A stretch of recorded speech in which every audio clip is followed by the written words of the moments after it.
인천국제공항의 출국장 게이트 앞이에요. 평범한 비즈니스맨처럼 보이는 한 남자가 초조하게 시계를 보며 탑승을 기다리고 있습니다. 그의 가방 안에는 단순한 서류가 아니라 대한민국의 미래라고 불리는 HBM 핵심 패키징 기술 자료가 들어 있었죠. 하지만 그가 비행기에 오르기 직전 잠복해 있던 경찰들이 그의 앞을 막아섭니다. 영화 속 한 장면 같나요? 아니요, 이건 작년에 실제로 벌어진 일이에요. 여러분, 지금 대한민국은 총성 없는 전쟁 중입니다. 작년 한 해 동안만 기술 유출로 검거된 사람이 무려 378명이에요. 사건 수로 따지면 179건인데 이게 전년보다 무려 45%나 급증한 수치거든요. 더 충격적인 건 뭔지 아세요? 유출된 기술의 절반 이상이 향하는 곳, 바로 중국입니다. 하지만 최근에는 베트남, 인도네시아, 심지어 미국까지 우리 기술을 노리고 있어요. 오늘 이 영상 하나로 지금 우리 기술이 어떻게 털리고 있는지, 그리고 그 배후에는 어떤 세력들이 있는지 아주 낱낱이 파헤쳐 드릴게요. 15년간 유튜브 콘텐츠를 분석해온 제가 단언컨대 이 영상을 끝까지 보신다면 여러분이 뉴스에서 보던 기술 유출이라는 네 글자가 얼마나 우리 삶과 직결된 공포인지 뼈저리게 느끼게 되실 겁니다. 대한민국 경제에 명운이 걸린 이 은밀한 전쟁의 실체, 지금 바로 시작합니다. 왜 그들은 우리 기술에 미치는가? 먼저 근본적인 질문부터 해볼까요? 왜 전 세계가 유독 우리나라의 기술을 못 잡아먹어서 안달인 걸까요? 답은 간단해요. 우리가 가진 게 세계 최고거든요. 특히 인공지능 시대의 쌀이라고 불리는 HBM을 생각해 보세요. 이건 그냥 메모리 반도체가 아니에요. 데이터를 처리하는 속도가 어마어마하게 빨라서 AI 서버에는 없어서는 안 될 핵심 중의 핵심입니다. 우리가 10년, 20년 피땀 흘려 개발한 기술을 누군가 단 며칠 만에 훔쳐간다면 어떤 일이 벌어질까요? 단순히 기업 하나 망하는 걸로 안 끝납니다. 그 기술이 경쟁국으로 넘어가는 순간 우리나라 기업의 시장 점유율은 곤두박질치고 우리 자녀들이 일할 좋은 일자리 수만 개가 순식간에 사라지는 거예요. 말 그대로 국가 경제의 기둥이 뽑히는 겁니다. 사람들이 흔히 하는 착각이 있어요. 에이, 설마 그런 첨단 기술이 그렇게 쉽게 유출되겠어? 보안이 얼마나 철저한데? 라고 말이죠. 그런데 여러분, 기술 유출은 무슨 영화 미션 임파서블처럼 환풍구를 타고 침입해서 레이저를 피하며 가져오는 게 아니에요. 아주 일상적이고 아주 교묘하게 그리고 아주 비겁하게 일어납니다. 예를 들어볼까요? 여러분이 수십억 원의 연봉 제한을 받는다고 상상해 보세요. 지금 받는 연봉의 3배, 4배를 주겠대요. 그리고 딱 1년만 자문해주면 평생 먹고 살 돈을 주겠다고 유혹합니다.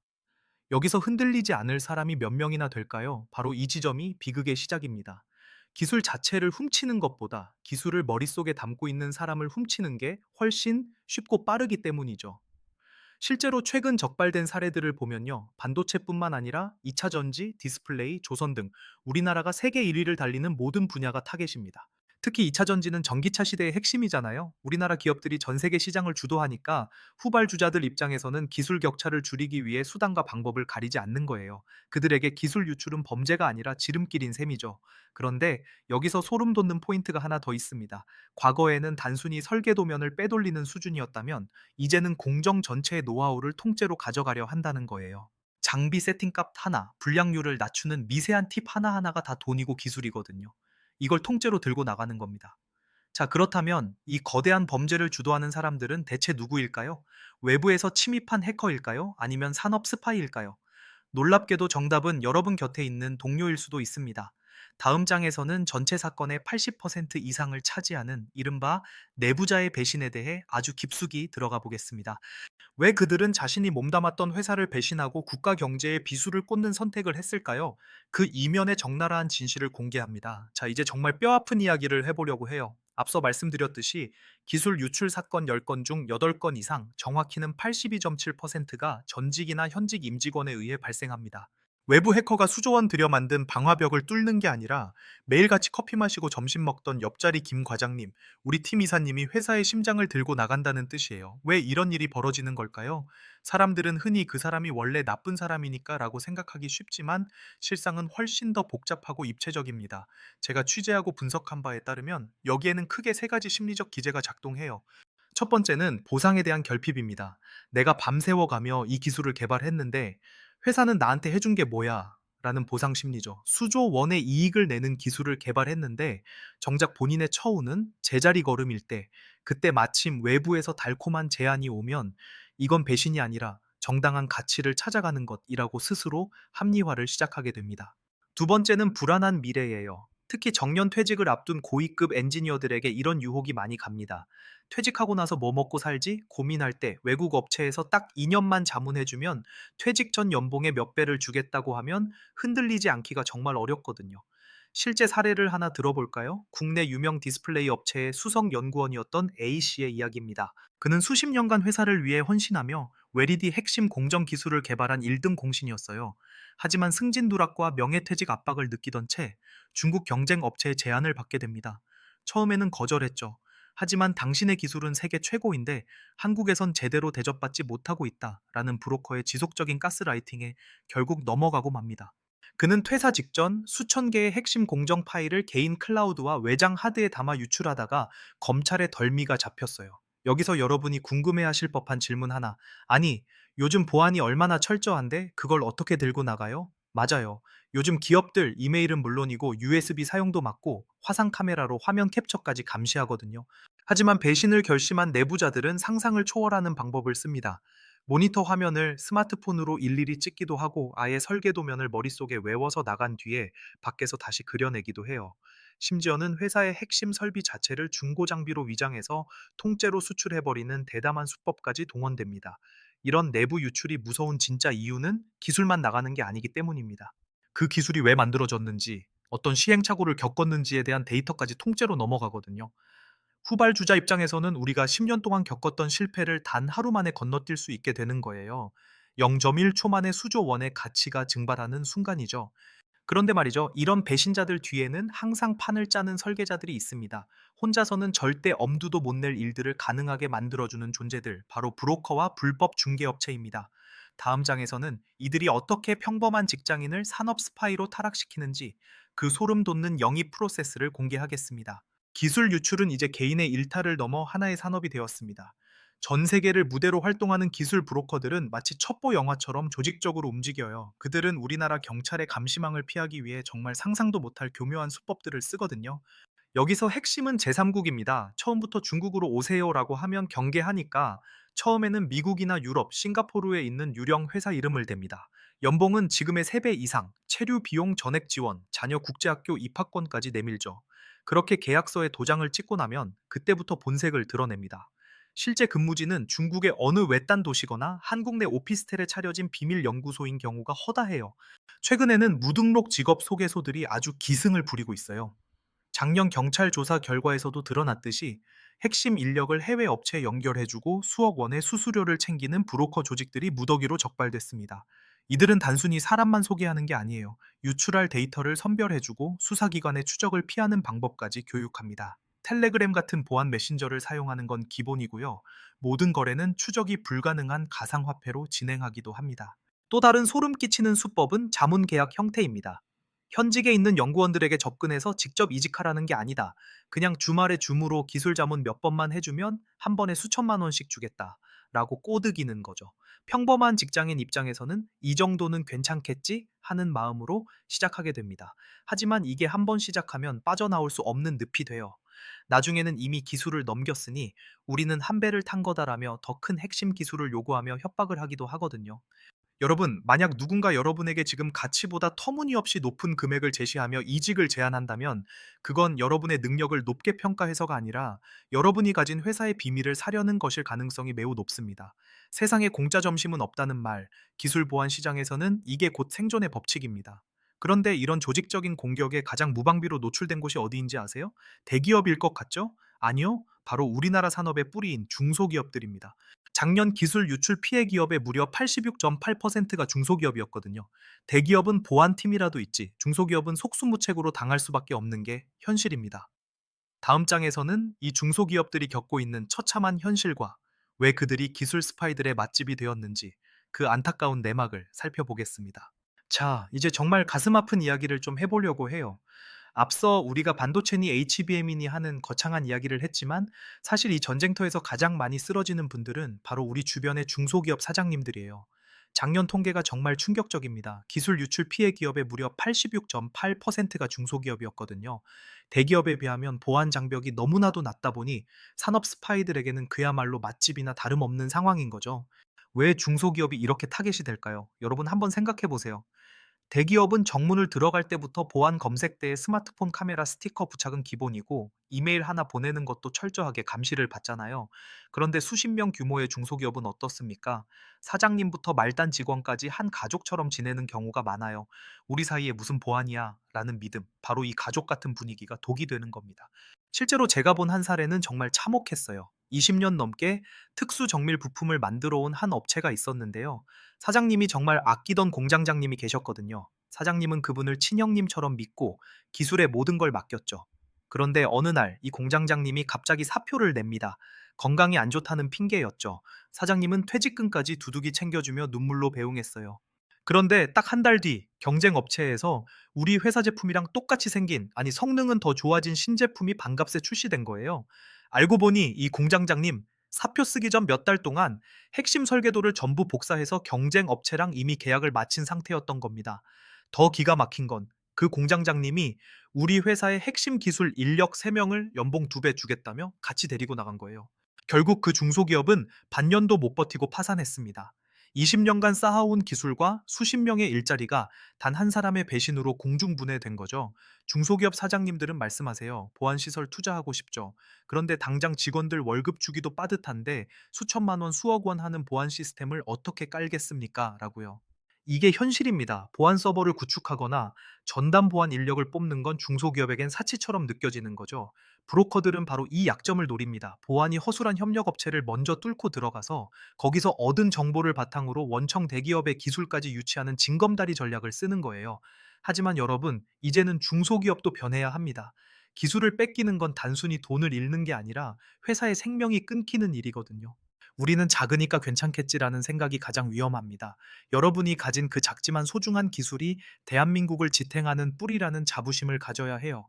자, 그렇다면 이렇게 교묘하고 잔인하게 퍼지는 기술 유출을 막기 위해 우리나라는 손을 놓고만 있을까요? 절대 아닙니다. 우리에게는 기술 수호신이라 불리는 분들이 있습니다. 다음 장에서는 영화보다 더 영화 같은 경찰청 안보수사국의 긴박한 추격전과 그들이 어떻게 디지털 흔적을 쫓아 범인을 잡아내는지 그 뒷이야기를 들려드릴게요. 지금 이 순간에도 전국의 경찰청 안보수사대 형사들은 잠을 잊은 채 범인들과 머리싸움을 벌이고 있습니다. 기술 유출 수사는 일반 형사 사건이랑은 차원이 달라요. 피의자들이 워낙 지능적이고 전문적이라 웬만한 증거는 이미 다 인멸한 상태에서 수사가 시작되거든요. 여러분, 기술 유출 수사의 꽃이 뭐라고 생각하세요? 바로 디지털 포렌식입니다. 범인들은 파일을 삭제하고 하드디스크를 포맷하면 끝이라고 생각하지만 우리 수사관들은 포기하지 않아요. 구워진 하드디스크의 미세한 흔적까지 찾아내고 클라우드에 숨겨둔 데이터 로그를 끝까지 추적합니다. 작년 한 해 동안 이렇게 잡아낸 기술 유출 사범이 무려 378명이나 됩니다. 가장 기억에 남는 사건 중 하나는요, 아까 처음에 말씀드린 공항 검거 작전이에요. 그 첩보를 입수했을 때는 이미 용의자가 출국하기 불과 몇 시간 전이었거든요. 공항 게이트에서 그를 놓치면 대한민국 반도체의 핵심 비밀이 영영 중국으로 넘어갈 판이었습니다.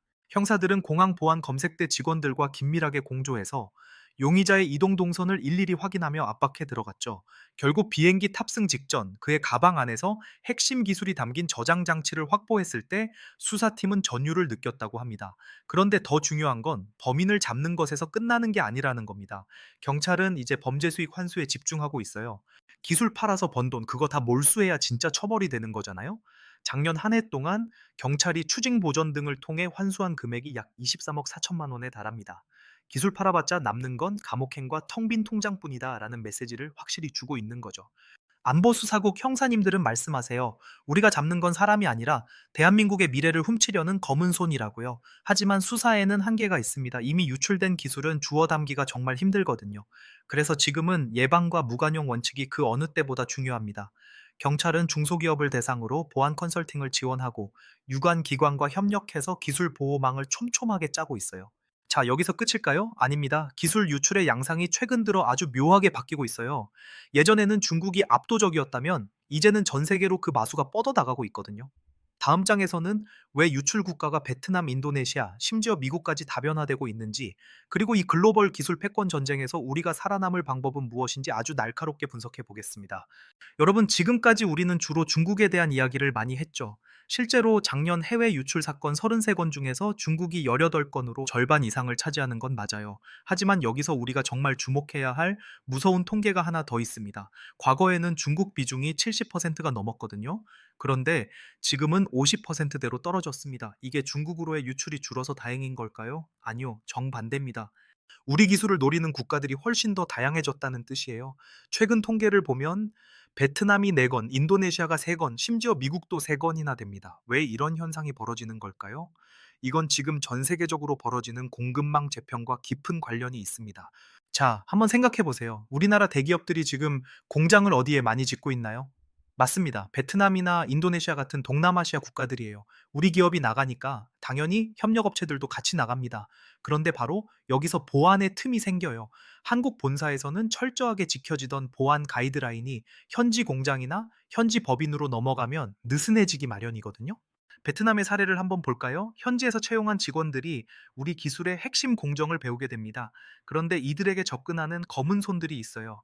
한국 기업에서 배운 그 기술, 우리한테 조금만 알려주면 평생 먹고 살 돈을 주겠다는 식이죠. 혹은 현지에 진출한 다른 글로벌 경쟁사들이 우리 핵심 인력을 스카우트하면서 기술을 통째로 흡수해버리기도 합니다. 이게 바로 기술 유출의 다변화가 무서운 이유예요. 이제는 특정 국가만 감시해서는 우리 기술을 지킬 수 없게 된 겁니다. 더 충격적인 건 미국으로의 유출입니다. 아니, 세계 최고의 기술 강국인 미국이 왜 우리 기술을 노려? 라고 의아해 하실 수도 있어요. 하지만 여러분, 반도체나 배터리 같은 전략 자산 분야에서는 우방국도 적국도 없습니다. 오직 자국의 이익만 있을 뿐이죠. 미국의 인플레이션 감축법, 즉 IA를 생각해 보세요. 미국 내에 공장을 짓게 만들고 그 과정에서 우리 기업의 핵심 기술 인력들이 미국 현지 기업으로 이직하는 경우가 빈번해지고 있습니다. 이건 합법적인 이직에 탈을 쓴 인력 유출이자 기술 유출의 또 다른 형태예요. 이런 상황을 우리는 경제 안보의 무한 경쟁 시대라고 부릅니다. 이제는 기술이 단순히 기업의 재산이 아니라 국가의 생존을 결정짓는 핵무기만큼이나 중요한 자산이 된 거예요. 그래서 다른 나라들도 수단과 방법을 가리지 않고 우리 기술을 가져가려 하는 겁니다. 그런데 여기서 정말 답답한 점이 하나 있습니다. 이렇게 나라의 면군이 걸린 범죄인데 정작 잡고 나면 처벌이 어떨까요? A. 나라를 팔아먹은 건데 엄벌에 처하겠지라고 생각하시죠? 현실은 여러분의 예상과는 너무나도 다릅니다. 다음 장에서는 왜 우리나라가 기술 스파이들의 천국이라는 오명을 쓰고 있는지, 솜방망이 처벌의 실태와 이를 바꾸기 위한 움직임에 대해 아주 날카롭게 짚어보겠습니다. 자, 이 대목에서 여러분은 아마 혈압이 좀 오르실지도 모릅니다. 경찰이 목숨 걸고 범인을 잡고 검찰이 기소해도 법원에서 나오는 형량을 보면 정말 허탈할 때가 많거든요. 작년 통계에 따르면요, 산업기술보호법 위반으로 기소된 사건 중 실형이 선고되는 비율은 고작 10% 내외입니다. 10명 중 9명은 집행유예나 벌금형으로 풀려난다는 소리예요. 왜 이런 일이 벌어지는 걸까요? 법이 없어서일까요? 아니요. 법에는 국가 핵심 기술을 유출할 경우 3년 이상의 유기징역, 최대 15년까지 처할 수 있다고 명시되어 있습니다. 하지만 실제 재판에 들어가면 양형 기준이라는 벽에 부딪힙니다. 판사님들은 보통 이렇게 판단해요. 피고인이 초범이다. 실제로 유출된 기술로 인해 발생한 피해액을 구체적으로 산정하기 어렵다. 기술이 아직 시장에 출시되기 전이라 실제 손해가 발생하지 않았다는 등의 이유로 형량을 깎아줍니다. 하지만 여러분, 기술 유출은 그 자체로 이미 돌이킬 수 없는 피해를 준 거예요. 유출된 파일이 복사되는 순간 그 가치는 이미 훼손된 건데 구체적인 피해액을 증명하라는 건 사실상 불가능에 가깝거든요. 미국의 사례와 비교해 보면 더 처참합니다. 미국은 영업비밀 유출을 경제 스파이법으로 다스리는데 피해액의 몇 배를 배상하게 하는 것은 물론이고 수십 년의 징역형이 예외 없이 선고됩니다. 한마디로 기술 하나 훔쳤다가 인생 전체가 종친다는 공포를 심어주는 거죠. 그런데 우리나라는 어떻습니까? 수천억 원의 가치가 있는 기술을 팔아넘겨도 징역 1, 2년 살고 나오면 그만이라는 인식이 퍼져 있어요. 심지어 감옥 안에서 브로커들이 면회 와서 나오면 한 자리 챙겨줄 테니 입 닫고 있어라고 회유한다는 소문까지 돌 정도입니다. 다행히 최근에는 이런 여론을 반영해서 대법원 양형위원회가 기술 유출 범죄에 대한 처벌 기준을 대폭 강화하기로 했습니다. 이제는 초범이라도 혹은 실제로 돈을 받지 않았더라도 유출 시도 자체만으로도 엄벌에 처할 수 있는 근거를 마련하고 있어요. 또한 경제 안보 차원에서 간첩죄의 범위를 적국인 북한뿐만 아니라 외국 전반으로 확대해야 한다는 목소리도 커지고 있습니다. 하지만 법보다 중요한 건 우리 사회의 인식입니다. 기술 유출은 단순히 개인의 이직이나 비즈니스의 실수가 아닙니다. 수만 명의 노동자가 일궈온 삶의 터전을 파괴하고 우리 아이들의 미래를 훔치는 국가적 테러입니다. 이 인식이 뿌리 깊게 박히지 않는다면 아무리 법을 강화해도 교묘한 구멍은 계속 생겨날 거예요. 이제 마지막으로 정리해 볼까요? 이 거대한 기술 전쟁의 소용돌이 속에서 우리 개인과 기업, 그리고 국가는 무엇을 해야 할까요? 오늘 이야기의 최종 결론을 내어드리겠습니다. 오늘 우리는 대한민국을 뒤흔들고 있는 기술 유출의 실태와 그 이면의 잔혹한 진실들을 살펴봤습니다. 인천공항에서의 긴박한 체포 순간부터 믿었던 동료의 배신, 지능화된 브로커의 수법, 그리고 중소기업들의 눈물까지 말이죠. 오늘 내용을 세 줄로 요약해 드릴게요. 첫째, 기술 유출은 이제 국가 안보를 위협하는 소리 없는 전쟁입니다. 둘째, 유출의 80% 이상은 내부제에 의해 발생하며 그 수법은 갈수록 지능화되고 국가도 다변화되고 있습니다. 셋째, 솜방망이 처벌을 끝내고 범국가적인 기술 보호 생태계를 구축하는 것이 지금 당장 시급한 과제입니다. 이 영상을 보고 계신 여러분 중에 기업을 운영하시거나 핵심 기술을 다루는 분이 계신다면 이것 하나만 꼭 기억해 주세요. 보안은 비용이 아니라 생존입니다. 우리 회사는 괜찮겠지라는 방심이 드는 순간 브로커들은 그 틈을 파고듭니다. 직원들과의 소통을 강화하고 정당한 보상 체계를 만드는 것, 그리고 철저한 보안 시스템을 구축하는 것. 이 세 박자가 맞아야 우리 기술을 지킬 수 있습니다. 또한 우리 시청자 여러분도 기술 유출 소식을 접할 때 나랑 상관없는 먼 나라 이야기라고 생각하지 말아주세요. 반도체가 털리고 배터리가 넘어가면 결국 우리나라의 환율이 오르고 물가가 상승하며 우리 가족의 일자리가 사라집니다. 기술 보안은 곧 민생이자 경제입니다. 자, 처음에 제가 던졌던 질문 기억하시나요? 이 긴 영상을 끝까지 볼 가치가 있는가? 이제 답이 되셨을 거라 믿습니다. 대한민국의 미래를 지키는 일은 경찰이나 정부만이 하는 게 아닙니다. 우리 모두가 이 문제의 심각성을 인지하고 감시자가 될 때 비로소 우리의 소중한 자산을 지켜낼 수 있습니다. 오늘 준비한 내용은 여기까지입니다. 영상이 유익하셨다면 구독과 좋아요, 그리고 알림 설정까지 부탁드리고요. 여러분의 작은 관심이 대한민국의 기술 영토를 지키는 큰 힘이 됩니다. 대한민국의 내일은 오늘 우리가 지킨 기술 위에 세워집니다. 끝까지 시청해주셔서 감사합니다.